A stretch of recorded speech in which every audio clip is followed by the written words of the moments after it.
అన్నమయ్య జిల్లా ములకల చెరువు నకిలీ మద్యం కేసులో కీలక పరిణామం చోటు చేసుకుంది. ఈ కేసులో ఇప్పటి వరకు మొత్తం 23 మందిని నిందితులుగా గుర్తించగా మొత్తం 16 మందిని అరెస్ట్ చేశారు. వారిలో ప్రధాన నిందితుడు జనార్దన్ రావు కూడా ఉన్నారు. మరో 7 నిందితుల కోసం పోలీసులు గాలింపు కొనసాగిస్తున్నారు. అయితే కేసులో నిజ నిజాలు వెలికి తీసేందుకు ఎక్సైజ్ పోలీసులు నిందితులను కస్టడీకి ఇవ్వాలని తంబళ్లపల్లి కోర్టులో పిటిషన్ దాఖలు చేశారు. ఈ మేరకు వారి పిటిషన్పై విచారణ చేపట్టిన న్యాయమూర్తి ఇరు పక్షాల వాదనలు విని 10 నిందితులను 3 రోజుల పాటు ఎక్సైజ్ పోలీసు కస్టడీకి అనుమతించారు. దీంతో నిందితులను ఎక్సైజ్ పోలీసులు రేపు కస్టడీకి తీసుకోనున్నారు.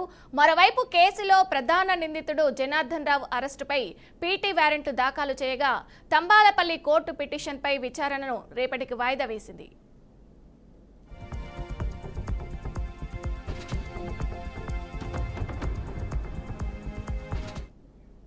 ఇక ఇదే అంశానికి సంబంధించి పూర్తి సమాచారం మా ప్రతినిధి రెడ్డయ్య అందిస్తారు. రెడ్డయ్య చెప్పండి. Thank you. ఆంధ్రప్రదేశ్ లో హాట్ టాపిక్ గా మారినటువంటి నకిలీ మద్యం కేసు వచ్చేసి ప్రధాన నిందితులు జనార్దన్ అరెస్ట్ చేశారు. అయితే ఈ కేసులో మొత్తం 23 మంది నిందితులుగా తెలిసారు. అందులో 16 మందిని అరెస్ట్ చేశారు. ఇంకా మిగతా 7 మంది నిందితుల కోసము పోలీసులు కలుస్తున్నారు. ఈ 7 మంది నిందితుల్లో ప్రధానంగా ఉన్నటువంటి తంబలపల్లె మాజీ టీడీపీ ఇన్ఛార్జ్ జనార్దన్ రెడ్డి, వాళ్ళ పిఏ వచ్చేసి రాజేష్, గిరిధర్ రెడ్డి ఉన్నారు. అయితే ఈ నిందితులు వచ్చేసి మరో 7 మంది. ఈ కేసు మొత్తం అంతా వచ్చేసి తంబలపల్లె పోలీస్ కోర్టులో పిటిషన్ వేశారు ఎక్సైజ్ శాఖ అధికారులు.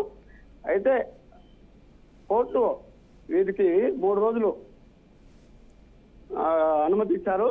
అయితే ఈ కేసులో ఉన్నటువంటి నిందితులను విచారించేందుకు 3 రోజులు అనుమతి ఇచ్చేందుకు కోర్టు అనుమతి ఇచ్చింది. అయితే ఈ నిందితులైనటువంటి పిటిషన్ లో 10 మంది 3 రోజుల పాటు ఎక్సైజ్ శాఖ పోలీసులు అనుమతించారు. ప్రధాన నిందితుడైనటువంటి జనార్దన్ రావు, ఇతని వల్ల ఉన్నటువంటి కేసుకు సంబంధించినటువంటి గుర్తించారు. 16 మందిని అరెస్ట్ చేసి ప్రధాన 7 నిందితుల కోసం పోలీసులు గాలింపు చర్యలు చేపట్టారు. అయితే మనకు తెలిసిన సమాచారం ప్రకారం అయితే ప్రధాన నిందితుడు ఇచ్చిన సమాచారంలో వచ్చేసి తంబలపల్లి నియోజకవర్గంలో ఒక కుటీర పరిచయంగా ఏర్పాటు చేసిన నకిలీ మద్యంలో భారీగా అవగతలు వెలుగు చూసినటువంటి ఉన్నాయి.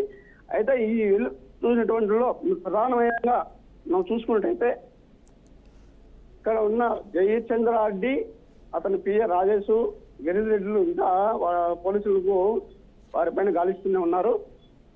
ఇటువంటి చర్యలు ఇంకా ఎక్కడెక్కడ ఉన్నాయి, ఏం పరిస్థితి అని దానిపైన కూడా పోలీసులు విచారణ చేపట్టారు.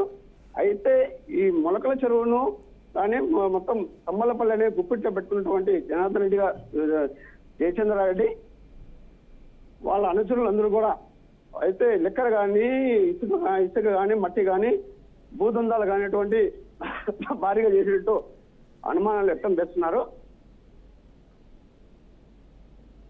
వీటిపైన ఇంకా మనకు పూర్తి సమాచారం తెలియాల్సింది Vijaya. Right, thank you Reddaiah.